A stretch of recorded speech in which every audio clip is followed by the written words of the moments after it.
questions first. You are interrupting Would you like to start first proceedings. before or after? Roll call. Madam We'll do Chair, after. Madam Chair, Juanita Aguilera Giron, Present. Commissioner Ember Davis, Here. Commissioner David Romero, Here. Commissioner Vince Howell, Here. Commissioner Barbara Casey, Here. Commissioner David Ulibarri Jr. Here. Thank you, Madam Chair. We have a quorum. Thank you very much. Pledge allegiance. I pledge allegiance to the flag of the United States of America and to the republic for which it stands, one nation, under God, indivisible, with liberty and justice for all. Councilor Howell, would you moment of silence? Moment of silence. Please bow your heads and pray for our city. Make sure that we do the right thing. Make sure that we get the guidance and communication that we need to do the right thing. Thank you very much. Thank you, Madam Chair, Commissioners. The next item on the agenda is the approval of the agenda. What is the pleasure of the board? Madam Mayor, Councilor Casey. I move approval of the housing agenda as presented. Do you have a second? Second. Roll call. Commissioner Casey, Yes. Commissioner Romero, Yes. Commissioner Howell, Yes. Commissioner Davis, Yes. Commissioner Ulibarri. Yes. I have a motion by Commissioner Casey, a second by Commissioner Howell. Thank you, Madam Chair. Motion carries. Thank you very much. The next item on the agenda is the approval of the minutes from June the 19th, 2019. Madam Chair, Councilor Casey. Commissioner Casey. I move approval of the minutes as presented. There were no corrections. Do I have a second? Second. Roll call. Commissioner Howell, Yes. Commissioner Davis, Yes. Commissioner Romero, Yes. Commissioner Casey, Yes. Commissioner Ulibarri. Yes. I have a motion by Commissioner Casey, a second by Commissioner Howell. Thank you, Madam Chair. Motion carries. Thank you very much. The next item on the agenda is public input. We do not have anybody signed up for public input for the Housing Authority meeting. The next item on the agenda is a presentation, our Housing Authority Finance Report by our financial specialist, Natasha Martinez. Madam Chair, Commissioners, good evening. In front of you guys tonight is our last June revenue and expenditure report. It's showing the full 12 months for dwelling rent. Of course, those are our accrued revenues. It shows that our ending for the year is $568,509. For operating subsidy, which is also on the accrual basis, $738,304. That's 115% over what we were expecting. We were only expecting $640,000. Our other income came in at $16,501. And then our transfers were right in line at $193,775. On the expenditure side, we did stay frugal, but also saved money, being that we're rolling over those balances for the betterments and improvements. So for the employee expenditures for FY 2019, the total was $605,556, and for operating expenses, $511,916, which gave us an ending of 83% spent of our total budgeted expenditures. Questions, comments? I have some questions.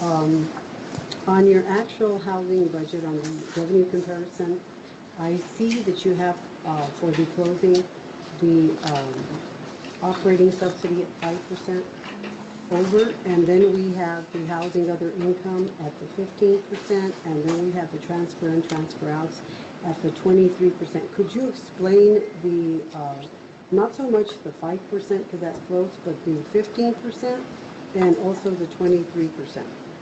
With operating subsidy, we could be funded at 60, anywhere from 60 to 98% on funding availability.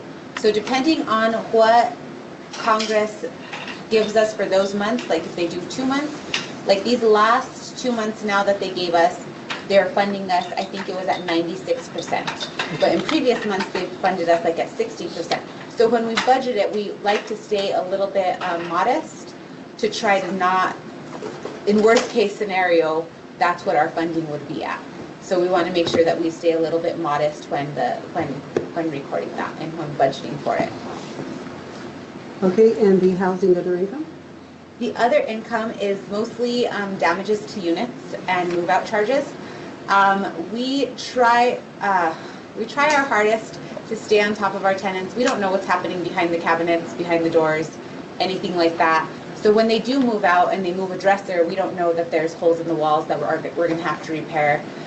So a lot of it is damages to our units. So damages to our units in the sense of when they moved out, they moved out and they just up and left and we had to dispose of everything in the unit. Or they left and, we had to replace walls and fixtures and cabinets and stoves and refrigerators and there was an infestation. Like there's all kinds of stuff that happens at move out. And I think that's why our interim director had invited you guys to go and see one of our units now on how it gets left sometimes. Because that is kind of the justification on why that number is so high. And we actually try to not bill as high. We don't bill for labor because we can't estimate how long it's going to take them to do a certain thing. So we mostly just bill on the material it's going to need to take the unit back up to par, or bring the unit back up to par and make it rentable. Okay, but how long do you, once you go into a repair the unit, how long does it usually take you to get the unit back on? It varies. Somebody can move out and we can go in and it can be a 3-day turnaround because all we need to do is strip, wax, and paint. And, and they left the unit in impeccable. But there's sometimes that we'll go into a unit and it could take our guys anywhere from 1 month to 2 months to do because they're having to repair the sheetrock, they're having to redo bathrooms, the cabinets are in disarray, so we're having to quote out cabinets, get new cabinets for there. There's a lot of other factors, sometimes we don't know that like plumbing fixtures have been broken and that kind of stuff that has happened inside the unit. And a lot of times it's hidden, so when our house managers go into it, inspect, if that dresser was there and it's not blocking an egress, so we're not going to ask them to move it, we don't know that there was holes back there. We just think they, feng shui, they wanted to move around their unit, and so it varies from unit to unit. Okay, Councilor, anybody? I have a question. Commissioner Urdanza. Madam Mayor, when you guys go check out the housing units, you saying you don't check behind the doors or anything? Well, Do you do it once a month? Madam Chair, Commissioners, we do an annual inspection. Annual? Yes, we also do special inspections. Say there's a police report that indicates that there was some kind of altercation or something like that. We will do what's called a special inspection. We give them 48 hours notice. We do look behind the doors. I think what she meant more is more the furniture. When there's somebody living in a home, you don't see everything until the unit is actually empty. And that's why we do invite everybody to come and see a unit. And I think Commissioner Howell will probably maybe speak about it a little bit about what he saw, because we brought pictures before you before. Pictures don't do it justice. But you're saying that you just inspect them once a year or once annually? We inspect annually, yes. Annually, that's it? And if you know that Or special. the tenants are you have problems with them? In those circumstances, yes. When we have maintenance enter a unit and they find the unit to be maybe in disarray or there's damage, or like I said, police report. Also, when maintenance goes in and they see the unit is not up to par, then we do schedule a housekeeping inspection. So we do, the annual inspections are required. The special inspections are not required, but we do them. And when you have a special inspection, do you do it a lot, or you have some? It's all on a case, Madam Chair, Commissioners, it's all on a case-by-case basis. It just depends on what the situation is. We could go to a unit and find it perfectly nice because we've given them that 48 hours notice, or we can find damage, and that just depends. And if they do find damage, the tenant is responsible for those damages. Okay. For paying we do the work, but the maintenance charges them, they charged. Thank you. Commissioner Casey. Thank you. On the budget, I was just wondering, the money that's left over is going to transfer to this fiscal year. Is it transferred by line item or in a lump sum? What I do is at the end of the year, I get the amount that's left over in that line for betterments and improvements, and I add the 10,000 that gets transferred to it. And so that's the amount that I leave in betterments improvement to balance it out for the following year. That's why at the end of our budget, you'll always see that deficit because that cash is getting transferred and rolled over. Council, any other questions? Commissioner Hall. Thank you, Madam Chair. Excuse me.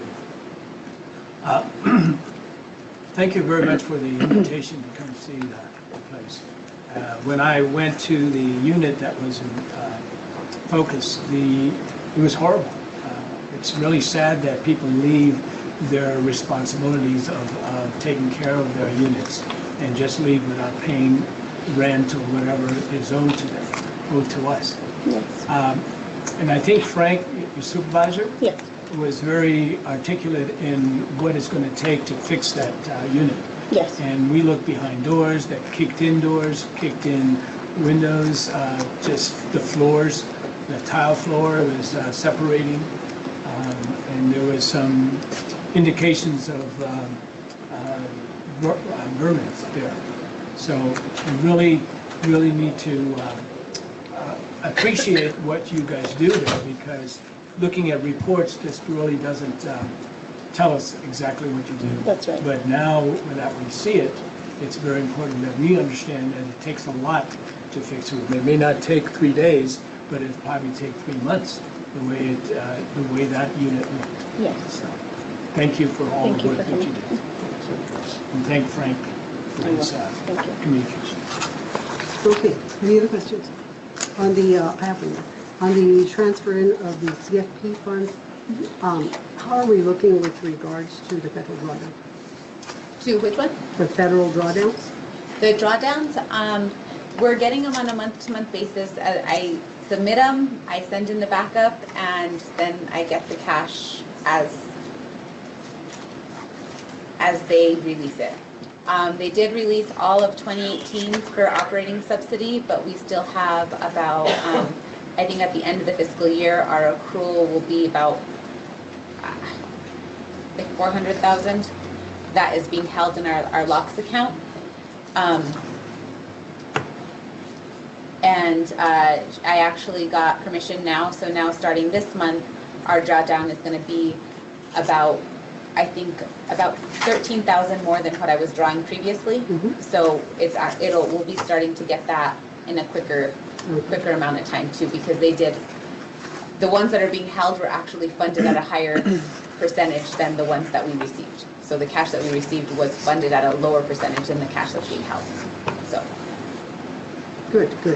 Okay, now on the housing department expenditure comparison, I was looking at the actual cost savings, it appears. Now, could you explain to the commission exactly where the cost savings are used thereafter for transfer in, transfer out? The cost savings for the...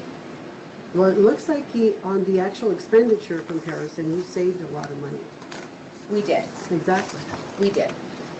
We keep those for this, like this year, we budgeted those vehicles when I brought that here. We hadn't budgeted vehicles for operations in a very long time. So when we save a little, we may be frugal and not buying a lot of stuff, but when we save a little bit, that little bit can buy us a truck, can buy us, more vehicles, more tools for the guys, and their sewer machine. Stuff that we can't necessarily capitalize or buy with capital fund, we can purchase through operating fund. So we could purchase it that way. And so when that money's in there and we're saving it, then we can move it around in winter, yeah.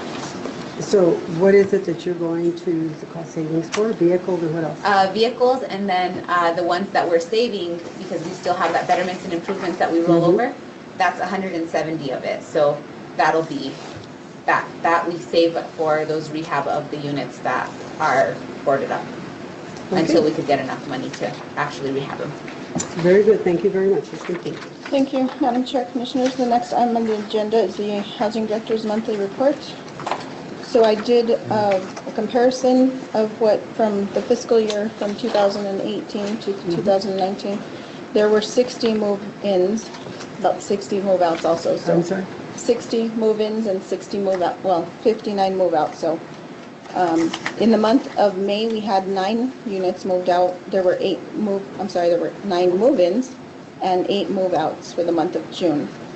But altogether, like I said, at the end of the fiscal year, there were a total of 60 units that were turned around. We also did get more people on our waiting list. I had mentioned last meeting that we were needing 2-bedroom applicants. We now have 10. So we have 35 on our 1-bedroom, 10 on our 2-bedroom, 4 on our 3, 3 on our 4-bedroom, and 1 on our 5-bedroom waiting list at this time.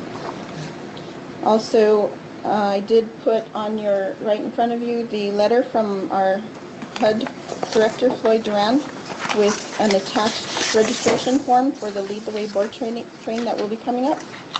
Housing will take care of the registration cost, so we do encourage, and HUD strongly encourages everybody to participate in that. If you would like us to register you, just fill out as much information as you can, and you can bring it by our office, or I can pick it up from the office, wherever, whatever works best for you. Also,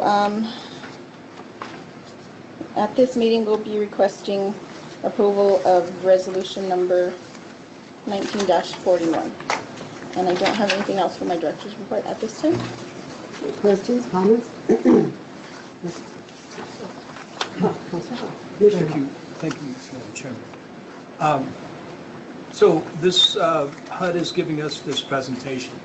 Have Yes. they found out anything that the HUD in Washington has been saying about our situation? Madam Chair, I mean, Commissioners, is that why they're doing this? I don't know the answer to that. I know that they've been wanting to do a Lead the Way board training, so they were able to finally gather set dates and actually get it to happen.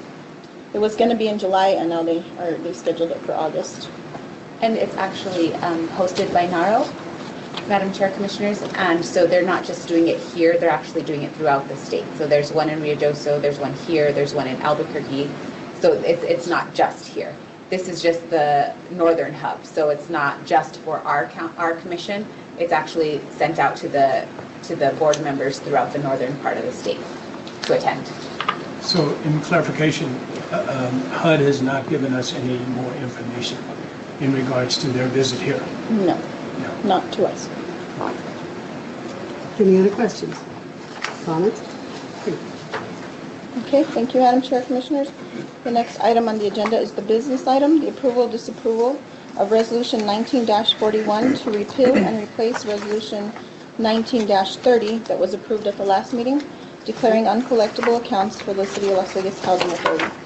The Housing Authority needs to repeal and replace Resolution 19-30 to correct the write-off amount due to a payment that was received.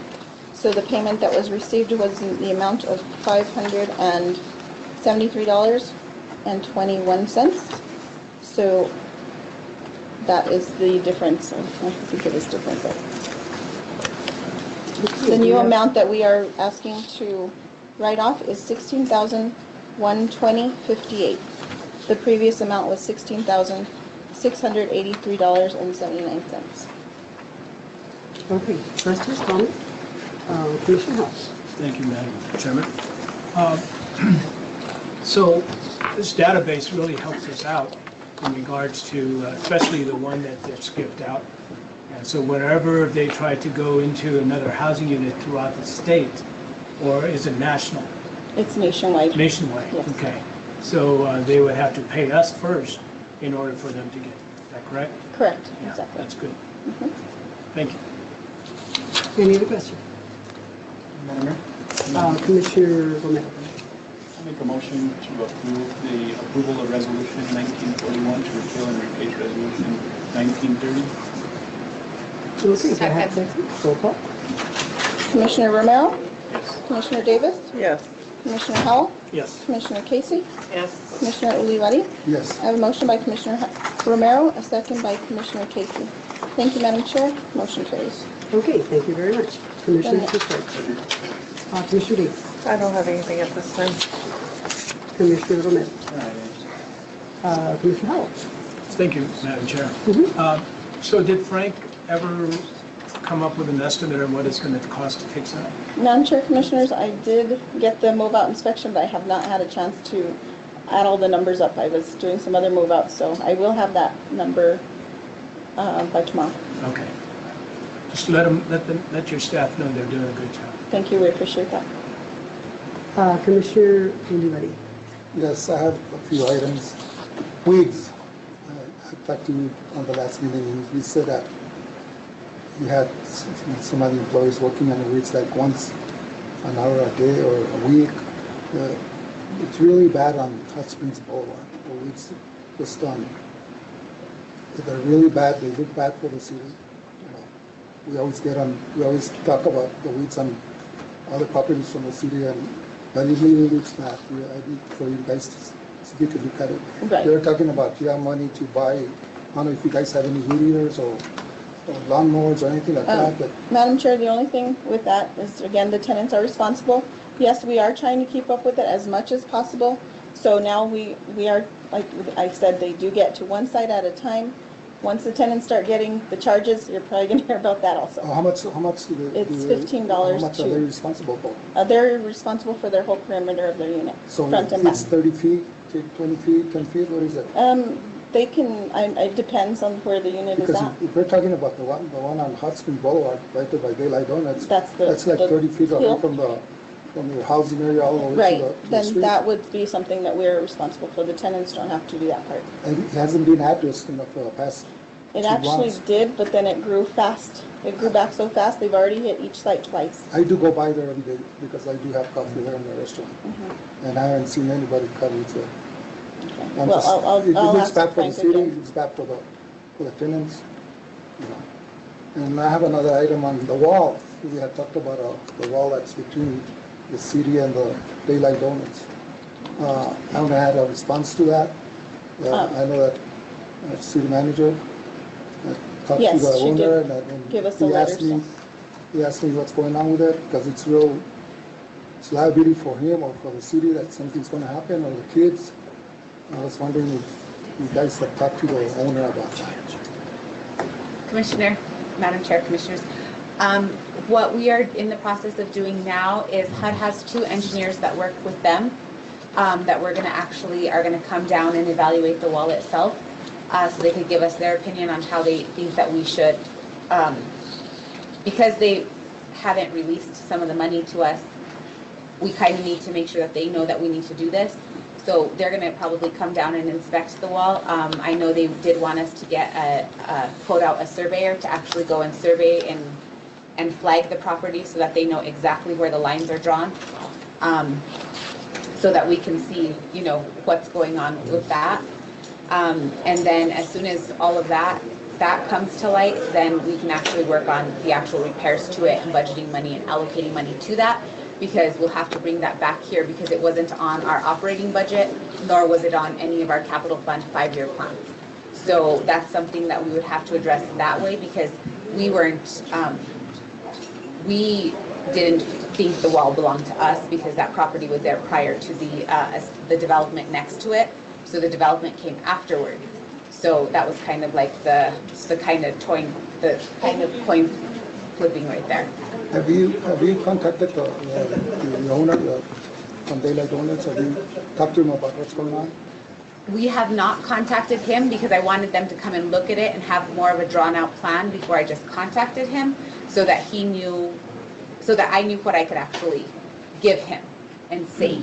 Because right now it's kind of like, I'm not an engineer, and they told us to call them before we procure any architectural or engineering services for something like that. We have to contact them to let them know. The only reason I'm asking is because he's concerned because the wall has budged a little bit more, and he's concerned about it, and he wants some answers, or if you guys can talk to him, or our city manager can talk to him. Okay. And then potholes inside in the areas of the housing. Have you taken a look at that? There's streets actually. Streets, whatever that. They're the property of the city. They're city property. So we can write letters to our streets department and send them an email and let them know that we can do. But the parking areas that have had any sort of dipping or debris or potholing, we've actually already replaced and addressed. Okay, thank you very much. At this point in time, we need to move on. Do we have any need for executive session? No. Okay, I need a motion to adjourn. I move we adjourn. Do I have a second? Second. Roll call? Commissioner Howell, Yes. Commissioner Romero, Yes. Commissioner Davis, Yes. Commissioner Casey, Yes. Commissioner Uriarte. Yes. I have a motion by Commissioner Casey, a second by Commissioner Howell. Thank you, Madam Chair. Motion carries. Thank you very much.